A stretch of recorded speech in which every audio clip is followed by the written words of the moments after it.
ஆண்டின் பொதுக்காலம் 24வது வாரம் திங்கட்கிழமை.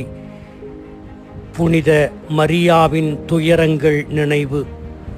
டாக்டர் ஜி கேம்பல் மார்கன் என்ற மிகச்சிறந்த போதகருக்கு பிறந்த 4 மகன்களும் பிற்காலத்தில் போதகர்களாக மாறினார்கள். ஒரு நாள் ஒரு பார்வையாளர் அவர்கள் இல்லத்திற்கு வந்தார். ஒரு மேசையை சுற்றி அந்த குடும்பம் முழுவதும் பார்வையாளர்கள் அறையில் அமர்ந்திருந்ததை கண்டார். வீட்டிற்கு வந்த பார்வையாளர் கேம்பெல்லின் ஒரு மகனான ஹாவர்ட் என்பவரை பார்த்து கேலி செய்யும் நோக்கில் ஒரு கேள்வியை எழுப்பினார். ஹாவர்ட், உங்கள் குடும்பத்தில் மிகச்சிறந்த பிரசங்கி யார் என்று கேட்டார். தன் தந்தையின் மேல் மிகுந்த அபிமானமும் மதிப்பும் வைத்திருந்த ஹாவர்ட் தன் எதிரே அமர்ந்திருந்த தந்தையை பார்த்தவாறே ஒரு நொடியும் தாமதிக்காமல், எங்கள் வீட்டில் உள்ள மிகச்சிறந்த போதகர் என் அம்மா என்று பதிலளித்தார்.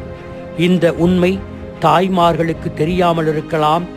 கோவிலில் போதனை செய்யும் எல்லா பிரசங்கங்களின் ஒட்டுமொத்த போதனையை விட ஒரு தாய் அந்தந்த குடும்பத்தின் நம்பிக்கை வளர்ச்சிக்கு ஆதிகாரணமாக இருக்கிறார்.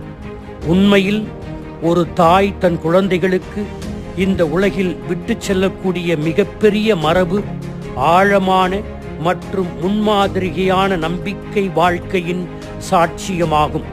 குழந்தைகள் நாம் எதை வாழ்கிறோமோ அதையே கற்றுக்கொள்கிறார்கள் என்று டாரத்தி லா நோல்டே என்பவர் தன் புத்தகத்தில் குறிப்பிடுகிறார்.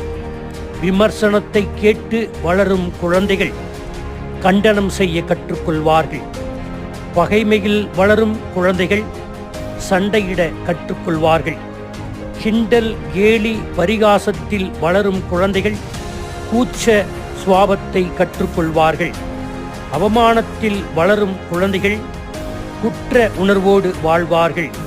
சகிப்புத்தன்மையில் வளர்கின்ற குழந்தைகள் பொறுமையை கற்றுக்கொள்வார்கள்.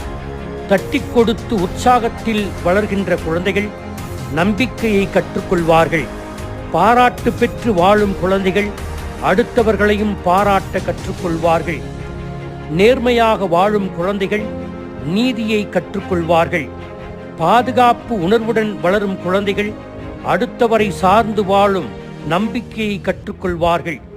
அங்கீகாரத்தை பெற்று வளரும் குழந்தைகள் தங்களை அன்பு செய்ய கற்றுக்கொள்வார்கள். நட்போடும் ஏற்றுக்கொள்ளுதலோடும் வளரும் குழந்தைகள் இந்த உலகில் அன்புடன் வாழ கற்றுக்கொள்வார்கள். இயேசு குழந்தை பருவத்திலிருந்து முதிர்ச்சி அடையும் வரை கன்னிமரியா இயேசுவின் வாழ்வில் பெரும் தாக்கத்தை ஏற்படுத்தி இருப்பார் என்பது எல்லளவும் அல்ல, முனையளவும் சந்தேகம் இல்லை. உமது விருப்பப்படி ஆகட்டும் என்று சொன்னார் அன்னை மரியா கப்ரியேல் தூதரிடம். இதனைத்தான் தாயிடம் கற்றுக்கொண்ட இயேசு கெத்செமனி தோட்டத்தில் என் விருப்பம் அல்ல, உமது விருப்பப்படி ஆகட்டும் என்றார். இன்று புனித மரியாவின் துயரங்கள் நினைவை கொண்டாடுகிறோம். இந்த உலகத்தின் மீட்பை கொணர தன் மகனோடு முழுமையாக ஒத்துழைத்து 7 துன்ப நிகழ்வுகளை அனுபவித்தார் அன்னை மரியா. 1, உமது உள்ளத்தை ஒரு வாள் ஊடுருவும் சிமியோன் இறைவா குறைத்தது. 2, இரவில் எகிப்துக்கு எதிரியராய் ஓடிப்போனது. 3 நாள் இயேசுவை காணாமல் தவித்தது. 4, கல்வாரிக்கு செல்லும் வழியில் துன்புறும் தன் மகனை சந்தித்தது. 5, சிலுவை அடியில் தன் மகன் மரித்ததை கண்டது. 6, இயேசுவின் பூத உடலை தன் மடியில் வளர்த்தியது. 7, தன் மகனை அடக்கம் செய்துவிட்டு தன் சுவிகார மகன் யோவானோடு எருசலேம் சென்றது. மரியாவின் துன்பங்கள் கடவுளின் தாயாக இருந்து அவர் செய்த ஆன்மீக தியாகத்தையும், கடவுளின் மகனாக தன் மகன் அடைந்த துன்பம் மற்றும் அவரது மரணத்தின் மீதான இரக்கத்தையும் நமக்கு நினைவுபடுத்துகிறது. அன்னை மரியாவின் துன்பங்களை வருடத்திற்கு 2 முறை திரு அவை நினைவு கூறுகிறது.